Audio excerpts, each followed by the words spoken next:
കോടതിക്കെതിരെ ആഞ്ഞടിച്ച് അതിജീവിതയുടെ ഫേസ്ബുക്ക് കുറിപ്പ്. ഈ കോടതിയിൽ നിന്ന് തനിക്ക് നീതി കിട്ടാൻ പാടാണെന്ന്, തനിക്ക് നീതി കിട്ടില്ലെന്ന് തനിക്ക് അറിയാമായിരുന്നുവെന്നും ഈ കോടതിയിൽ താൻ അനുഭവിച്ച മാനസിക സംഘർഷങ്ങൾ വലുതായിരുന്നുവെന്നും പറഞ്ഞുകൊണ്ടാണ് അതിജീവിതയുടെ ഫേസ്ബുക്ക് പോസ്റ്റ് പുറത്ത് വന്നിരിക്കുന്നത്. തൻ്റെ വാദം കേൾക്കാൻ കോടതി തയ്യാറായില്ലെന്നും താൻ തൻ്റെ വാദങ്ങൾ പറയുമ്പോൾ കോടതി അതേക്കുറിച്ച് ഒരു ഗൗരവകരമായി എടുത്തില്ലെന്നും ഒക്കെയാണ് അതിജീവിതയുടെ ഫേസ്ബുക്ക് കുറിപ്പ്.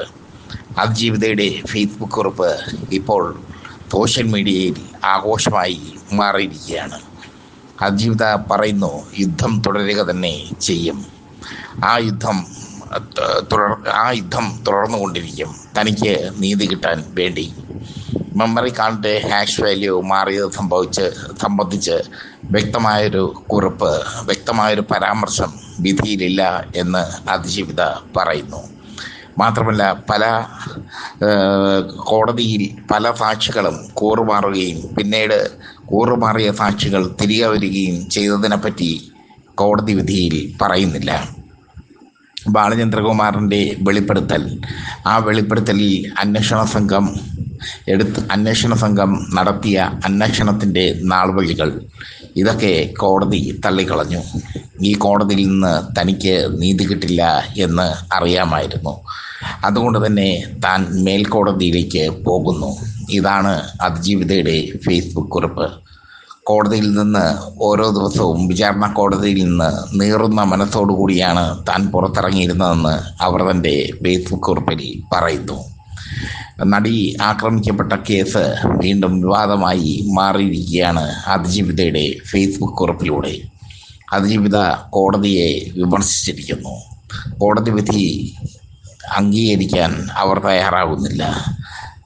പൊളിറ്റിക്സ് കേരള അടക്കമുള്ള അതിജീവിതയെ അനുകൂലിക്കുന്ന ചാനലുകളെല്ലാം കോടതി വിധി അംഗീകരിക്കുന്നു. മേൽക്കോടതിയിൽ അപ്പീൽ പോകാനുള്ള സർക്കാരിൻ്റെ ശ്രമത്തെ കൈയടിച്ച് അഭിനന്ദിക്കുകയും ചെയ്യുന്നു. എന്തായാലും അതിജീവിതയുടെ ഫേസ്ബുക്ക് കുറിപ്പ് അതിജീവിത അനുഭവിച്ച വേദനയിൽ നിന്ന് ഉരുത്തിരിഞ്ഞു വന്ന ഫേസ്ബുക്ക് കുറിപ്പാണ്.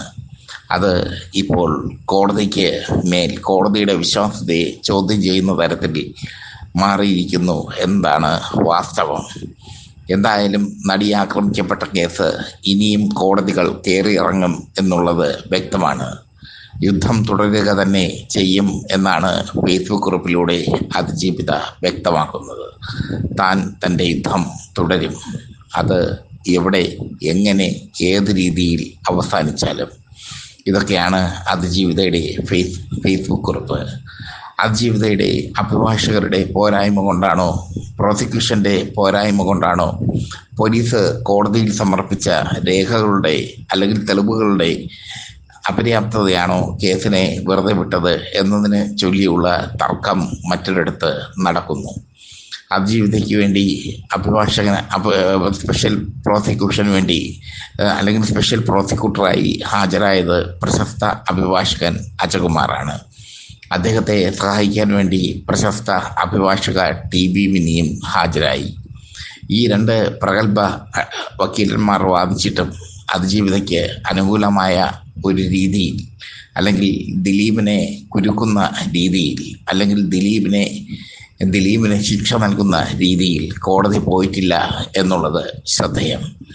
മാത്രമല്ല, 20 വർഷം കഠിന തടവ് മാത്രമാണ് പർസർസുനി അടക്കമുള്ള ക്രിമിനലുകൾക്ക് ലഭിച്ചത്. അവർക്ക് ജീവപര്യന്തം കഠിന തടവ് കൊടുക്കണം എന്നാണ് പ്രോസിക്യൂഷൻ വാദിച്ചത്. പക്ഷേ കോടതി അവർക്ക് കൊടുത്തത് 20 വർഷത്തെ കഠിന തടവും അതിജീവിതയ്ക്ക് 5 ലക്ഷം രൂപ നൽകാനുള്ള ശിക്ഷയും മാത്രം. എന്തായാലും കോടതി വിധിയെ വെല്ലുവിളിച്ചുകൊണ്ട് അതിജീവിത രംഗത്ത് എത്തിയിരിക്കുന്നു. നിയമ പോരാട്ടം താൻ തുടരുമെന്ന് അതിജീവിത വ്യക്തമാക്കിയിരിക്കുന്നു. നിയമ പോരാട്ടം തുടരുക തന്നെ ചെയ്യുമെന്ന് അതിജീവിത പറഞ്ഞതോടുകൂടി കുരുക്കിലാകുന്നത് ദിലീപാണ്. ദിലീപ് കേസ് ജയിച്ചു എന്ന് കരുതി